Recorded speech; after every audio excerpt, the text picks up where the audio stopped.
আজকে মাদকের নেশায় এদেশের যুব সমাজ বুঁদ হয়ে গেছে।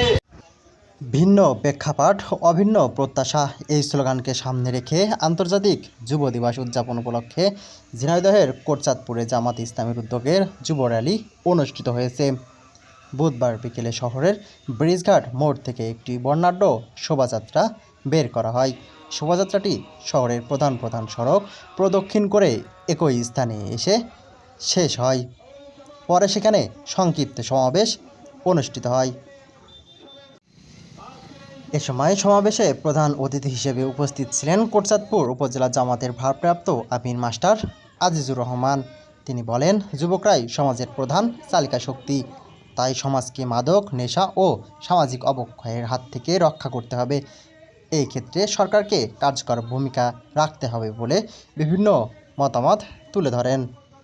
আজকে যুব সমাজ মাদক মুক্ত আমরা করতে চাই, যুবকদেরকে আমরা সন্তান মুক্ত করতে চাই, চাঁদাবাজি মুক্ত করতে চাই।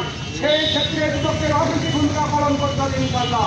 আজ আমরা অঙ্গীকার করতে হয় এই সমাজ নিয়মে আমাদের যদি আমরা নৈতিকতার মাননীয় হতে চাই, সমাজকে দুর্নীতি মুক্ত করতে চাই, তারা মুক্ত করতে চাই, মাদক আসক্ত মুক্ত করতে চাই, তাহলে যুবক সমাজকে অগ্রণী ভূমিকা পালন করতে হবে।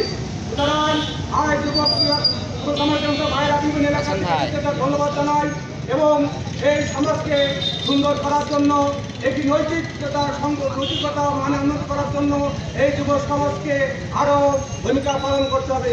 সুতরাং ইসলামিক পক্ষে তারা যদি কাজ করে যুবক সমাজরা, তাহলে এই সমাজ অবশ্যই ভালো হবে। এই জন্য আমরা যুবক সমাজকে উদ্বুদ্ধ করতে চাই, তাদের নৈতিকতার মান উন্নত করে সমাজকে সুন্দর সমাজ পাওয়ার জন্য তাদেরকে অগ্নি ভূমিকা পালন করার আহ্বান জানিয়ে এ সময় সাবেক শিবির নেতা শামীম হোসেনের সঞ্চালনায় সমাবেশে বিশেষ অতিথি হিসেবে বক্তব্য দেন যুব ও মিডিয়া বিষয়ক সম্পাদক শরীফুল ইসলাম। প্রতিবদ্ধ বিষয় হলো ভিন্ন প্রেক্ষাপট অভিন্ন প্রত্যাশা।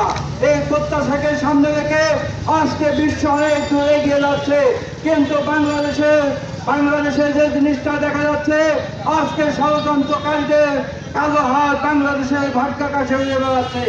আজকে মাদকের নেশায় এদেশের যুব সমাজ বুঁদ হয়ে গেছে।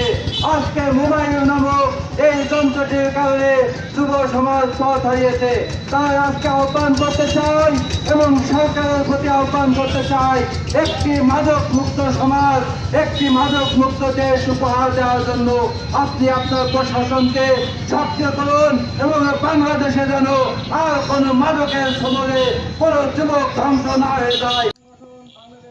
এ সময় আরও বক্তব্য দেন শিবিরের থানা সভাপতি সিয়াম হোসেন, শাবদারপুর যুব সভাপতি জুবায়ের হোসেন, পৌর আমির আব্দুল কায়ুম এবং যুব সভাপতি অ্যাডভোকেট শিমুল হোসেন। সে সময় জামাতের অঙ্গ সংগঠনের থানা, ইউনিয়ন ও ওয়ার্ড পর্যায়ের বিভিন্ন নেতাকর্মী সে সময় উপস্থিত ছিলেন। কোটচাঁদপুর থেকে রোকনুজ্জামান, পায়রা টিভি, ঝিনাইদহ।